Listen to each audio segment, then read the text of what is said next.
Good afternoon everyone.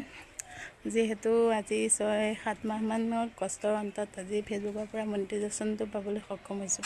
যিহেতু মোৰ লগত মাও বেছিভাগ ভিডিঅ' বনায়। মাক এতিয়া সুধিবলৈ গৈ আছোঁ মাৰ মনৰ অনুভৱ কি, আপোনালোককো দেখাই আছোঁ।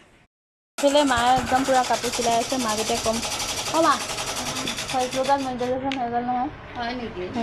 কেনেকুৱা লাগিছে? ভাল লাগিছে মনটো। কেনেকুৱা কিমান ভাল লাগিছে? শুনি ভাল লাগিছে। অঁ আৰু পইচাটো পালে মোকো কিবা এটা দিবা ন? পইচা পাম জানো? অঁ পাবা। আমাৰ গাঁৱৰ মানুহে কৈ থাকে নহয় পইচা পাবা পইচা পাবা পইচা পাবা। নোপোৱাকৈ কৈ থাকে পাইছোঁ বুলি, পোৱাৰ পিছত কৈ থাকে। এতিয়া পালে আমি নিশ্চয় জনাম নে কি? জনাবা আৰু ভিডিঅ' যোগেদি জনাম পইচা পালে বোৱাৰীজনীয়ে। আৰু পালেতো কিবা এটা দিবই, সেইটো বাৰু আশা আছে। আৰু এটা ভাল লাগিছে, তাঁতশালৰ বস্তু অলপ পাইছোঁ। মা মানে আজি খুচিয়ে আৰু ন, দুটা খুচি কি পালে কওক?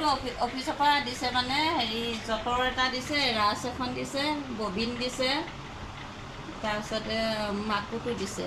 এতিয়া আপুনি শালত কেতিয়া জুতিব? জুতিম মানে ফ্ৰেমটো দিয়াই নাই। ফ্ৰেমটো ছাৰে কৈছে দিমহি, গোটেইখিনি ফ্ৰেম নাহিল দিয়াৰ পিছত আপোনাৰ নামত। সেইখিনি আকৌ নেক্সট বাৰ আহিব, আহিলে দিম তেতিয়া।